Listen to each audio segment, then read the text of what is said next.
Shut up, ho. Chill out, bro. All right, let's go. We ain't here, dog.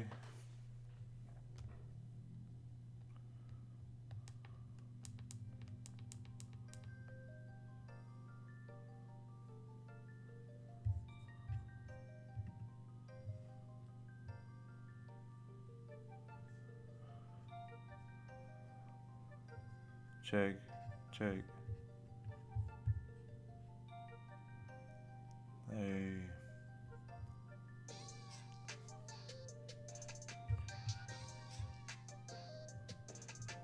All right. I think we're live. Shit. It's your boy Aaron Cantu here. It's fight day.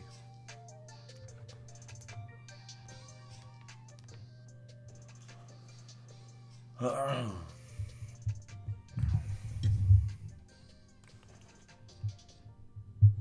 get this cracking, yo. Just gonna put a little prediction show real quick. Marlon Esparza versus SENIESA Estrada. Big fight today on the Kovalev Canelo undercard, man. I'm pumped, man. Can't wait to come back from work to watch this fight. So, um, I think I'm just gonna throw my thoughts out there on this fight. Um, I already broke down the fight stylistically and like tactically, but I want to give my official prediction for this fight. I think it's only right that I actually say who I'm gonna pick in this fight, considering I've been around both fighters. I've covered 3 to 4 SENIESA fights. I haven't covered a Marlene fight, but I've been to her training camp, so I've seen her firsthand in sparring, and have a good picture of both these fighters. And seeing both of them and seeing where they're at now in their career, I think I can make a pretty educated prediction on this fight. And it's cutthroat. I think SENIESA's skills, her quickness, is going to give Marlene some issues early in the fight. I don't think they're going to give her too many issues. I think it just will keep her at bay. I don't think Marlene's going to get off as much, but she also might be measured, so she might not even be trying to output much early in the fight against SENIESA. SENIESA's going to use her quickness, her feints, her weird style to offset Marlene in those early rounds. Once the pace slows down, you're going to start seeing Marlene trying to time her up with some right hands and some left hooks. Marlene's going to try to time up SENIESA. I want to say middle of the 4th round. That's where the pace is going to start slowing down, and that's going to suit Marlene. So once the pace slows down, Marlene is going to start timing her up. I want to see who's in better shape. I think they both look like they're in good shape. SENIESA might have some nervous energies that she might let go early in the fight, and that could potentially work against her. But at the end of the day, whoever lands the cleaner punches is going to win this fight, but it's a 10-round fight, 10 3-minute rounds. So for the people that don't know, women's boxing is usually 2-minute rounds, and they go about anywhere from 8 to 12 rounds depending on the profile of the fight. The championship, if it's a championship fight, so it's usually 2-minute rounds for women's boxing. This fight was negotiated at 3-minute rounds because it's taking place in Nevada, Las Vegas, where they're going to allow it, and it's kind of a big deal because it doesn't usually happen in women's boxing. So this is a good fight. I'm gonna watch it. Tune in on DAZN. It's an app, you have to buy it. DAZN, DAZN. And my official prediction for the fight: SENIESA's gonna start off early, but Marlene is gonna wear her down by cutting off the ring and walking her down with strong power shots to the body and her straight right hands. I think SENIESA is going to be able to evade some of her punches, at least in that first half of the fight. But Marlene, she's too groomed. She's primed for this fight. She's an experienced former Olympian, bronze medalist. She's naturally bigger than SENIESA too. It's going to be a good-ass fight, because I don't think SENIESA's a punk. I think she is going to sit down. Like, Marlene might have a little bit more dog, though, but we'll see. I don't know who has more dog in this fight. I don't. But lean toward Marlen because of the experience, the pedigree, and the fact that I think she does know how to stay composed. I think Marlen knows how to stay composed under pressure. So I'm gonna go with Marlen. I think she might stop SENIESA late in the fight. I think Marlen might stop SENIESA in round 7 or 8. But this is boxing. Anything could happen. So my official prediction is Marlen's going to win this one by decision. I think it's going to be Marlen by majority decision, meaning Marlen will have 2 of the judges scoring in her favor. One of them will call it a draw. Because if SENIESA makes it the full 10 rounds, I think one of the judges is going to see a few rounds her way. That's just how boxing works. But Marlen, I got confidence in Marlen winning this one because SENIESA's a great fighter. Don't get me wrong. I love SENIESA. I love her skill set. I love her story. Her dad's cool. And, she's from East LA, so you got to respect what she's doing.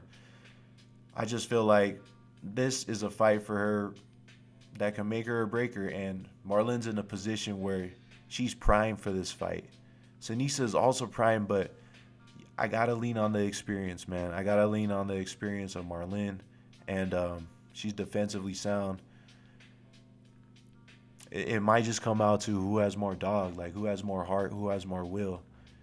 And we'll see, man. But my official prediction, Marlen by majority decision. Like I said, I think SENIESA puts a good account of herself.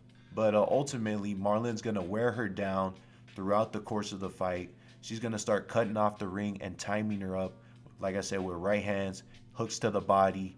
And Marlen does throw some nice sharp uppercuts, too, when she ranges her opponents up.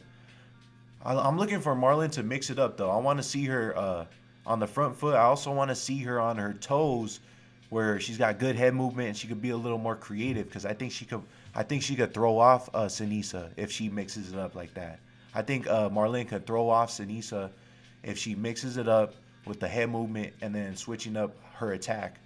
That's one thing that I haven't really talked about. Marlen could mess up SENIESA's rhythm by, getting on her toes and throwing the jab and then moving the head a little bit.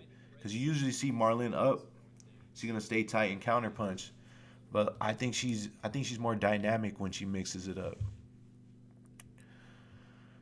For the co-main event, I'm gonna go with you got Ryan Garcia, Golden Boy prospect. I believe he's like 17 or 18-0. The Phenom, I call him. He's a beast. He's got knockout power. He's got hand speed.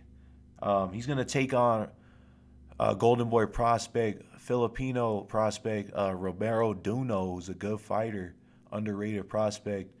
I've seen him fight a couple times. He's got a rugged style, a style that could potentially pose issues for Ryan. But Ryan has the defensive skills. Now he's been under the tutelage of Eddie Reynoso, same trainer as Canelo Alvarez. So Ryan Garcia versus Romero Duno is a good-ass fight. And Ryan should get good credit if he beats Romero Duno in style. So, because Romero Duno ain't no bum. He's a dog. He's a dangerous fight for Ryan right now. Romero Duno is taking on Ryan Garcia. It's a lightweight fight, 135 pounds. Both fighters are undefeated. That'll be the co-main to Canelo Alvarez versus Sergey Kovalev. And in that fight, I haven't really broke it down. I'm more excited for the Latina fight earlier because this fight, I expect Canelo to dominate. Kovalev's coming off an emotional fight that took a lot out of him against Anthony Yard. So Canelo is catching him at a prime time. Canelo looks jacked, man. It's gonna be a good ass fight. Kovalev, I don't think Kovalev has the hand speed to match Canelo's head movement and his quickness. I think Canelo's head movement the way he changes levels is unlike anybody else in the sport right now. You could say that he learned some of that from Floyd Mayweather, but he's in his prime right now. And I'm not just saying that. I've been critical of Canelo because of things that have happened in his career, but you can't take away from his skill inside the ring. He is a beast. He knows how to fight. And against Sergey Kovalev, he's moving up 2 weight classes, but it's not that big of a jump in reality. He spars bigger guys. He's always fought bigger guys. I'm taking Canelo. This is an easy win for him. He's gonna pulverize Kovalev. The only way Kovalev wins is if he keeps him at the end of the jab. And Buddy McGirt has taught him how to use his jab ever since he started working with him, but it's not gonna be enough. Canelo has him. People saying that Canelo cherry picked him. It's kind of hard to criticize cherry pick if it's 2 weight classes ahead of you, but there is a way to justify it. It's for the WBO belt. So, anyways, Canelo versus Kovalev, and then Ryan Garcia versus Romero Duno, and then before that, Marlen Esparza versus SENIESA Estrada. It's gonna be a good card, man. I'm excited. I can't wait to see SENIESA Estrada against Marlen Esparza. I'm a big fan of both these fighters, and I think it's gonna be a war, yo. I think it's gonna be a war. I think we're going to see what each fighter's made of. Stay up. It's your boy, Aaron Cantu. Subscribe when you watch this. Let's go. I got to work today. College football, man.